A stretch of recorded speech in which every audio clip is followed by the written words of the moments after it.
দাদা, centre of মাসটা কি একটু বলবে? দেখ, সেন্টার অফ মাস হলো এমন একটা পয়েন্ট যেখানে আঙুল রাখলে তুই বস্তুটাকে ব্যালেন্স রাখতে পারবি।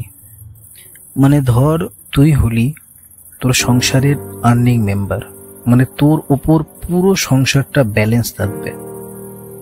তার মানে তুই হলি তোর সংসারের সেন্টার অফ মাস।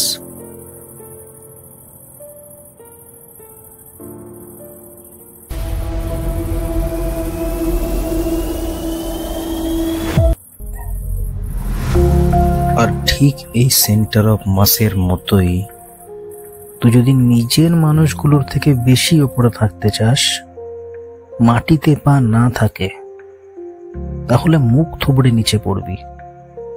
আর ভাব, যদি এই লোকগুলোর সাথে তুই মিশে থাকিস, মাটিতে যদি পা থাকে, তাহলে কেই বা তোকে নিচে নামাবে বলতো?